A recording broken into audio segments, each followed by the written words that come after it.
vodukɔ mi da kpene xexame godo. Agba nye ŋkeke tɔxɛ aɖe le aŋlɔ to xɔ dua me. Agba ƒe dziŋu asieke me ŋkeke blauvɔtɔ̃ gbea. Enye ŋkeke tɔxɛ yi ke ʋuti dua ɖo anyi. Tameklo ƒomea ɖo anyi be yewo ako efia yi ke yewo tia nye tɔgbi tameklo, tɔgbi nyaho tameklo adelia. Me yi ke yewo kpɔ yewo kɔe da asi ne efiatɔwo, fiaɖolawo, ale be woawo fia kɔŋu nɛ. Agba yewo ɖo zi dzi. Mekpɔ mɔnukpɔkpɔ edogo efiaɖola. Mía fofo dumegã Sike Gale. Mía fofo mi da kpenu be agba agawo kɔŋu tɔxɛ aɖe ne mia be egbe ŋkeke anye xotutu ŋkeke aɖe gage ɖe aŋlɔ ƒe xotutu me. Leke wodzɔe dzidzɔ kae wonye ne ʋedukɔ be egbe tɔgbi nyaho tameklo. Ale mía tɔgbiwo ƒe ŋkɔ me be mado dɔnɔ na mi. Ye tɔgbi tameklo ƒoma hã mele wo ŋkɔ me dɔnɔ dom na mi. Be eva dzɔ be aŋlɔwoa enu tɔ̃ me wo dɔ ɖo na woƒe aʋawɔwɔwo. Woawo woawoe nye aʋalɔgo gbãtɔ. Domawo yi ke nye ɖɔtriawo wonye velia. Emiawo wonye klɔbɔwo alo lãsibiawo. Woawoe nye etɔ̃lia. Nyateƒe womawo ɖe ye nye aʋanuwo tɔ̃ woyɔna le aŋlɔ me. Eva dzɔ be tameklo adelia, atɔ̃lia va yi kɔƒe. Wo de avu kekekeke hafi kpo ɖekakpui aɖe ekplɔ vɛ.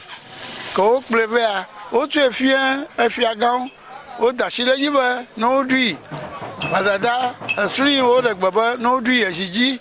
Enɔ ƒe tsi anyi ne yewo vɔ yewo wɔm. Ko ya wova tu aƒemegãwo kple mladamegãwo be woawoe ɖo afia le aŋlɔ me ta no de ɖe zi ne yewo. Kɔ míele ŋutsi tso gbe aɖe gbe ke míeƒoe de xɔ va yi enɔ xɔ me ŋkeke blaeve-vɔ-ɖekɛ. Nye azã me tɔ̃ le aŋlɔ me. Tɔ̃ le aŋlɔ me. Etsɔ ye míehi ɖe go ekplɔ yi ɖe ƒutae eva nyi kɔ nɛ. Kɔwo katã wonyina le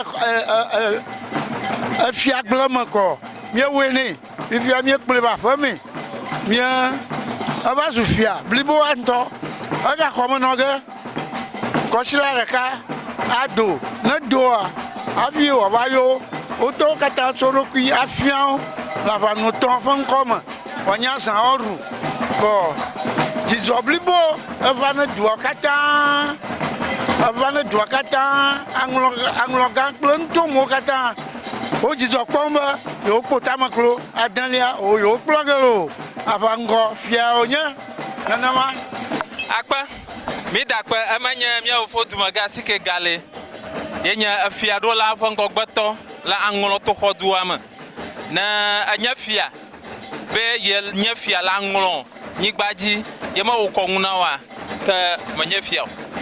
Mía fofo edzɔ na ɣe aɖewo yi be miaɖo fia leka. Edzɔ kpɔ be woaƒo fia de xɔ miave wo kɔŋu nɛ. Ha gbɔ ava de xɔ leka ko kɔŋua ɖewo natsi mɔdzia.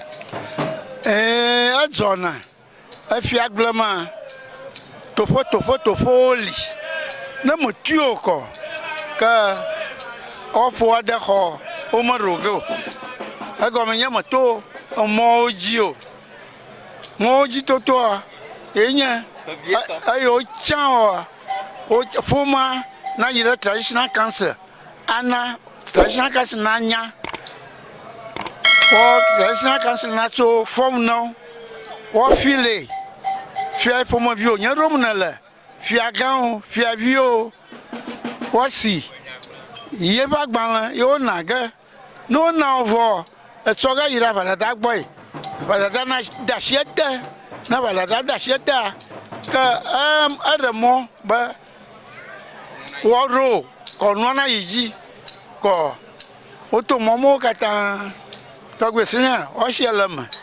Kɔ ye mía le dzi o. Akpe ke eyi gblɔm le fia enye dzidzɔ gã aɖe ne aŋlɔdua be mi kpo tɔgbi nyaho tameklo adelia yi ke nye miafia gã ne aŋlɔwo maka ɖe dzi be kɔ ŋu ɖe sia ɖe mɔ ŋu ɖe sia ɖe yi ke woto yi ke awɔe be ŋu sia ŋu nadze fiatɔ dze gatoa wotui ale be dzidzɔ tɔxɛ aɖe gale aŋlɔtoxɔdua me kɔsiɖa ɖeka megbea míagaɖo azakpeɖi aɖe akpe na mi.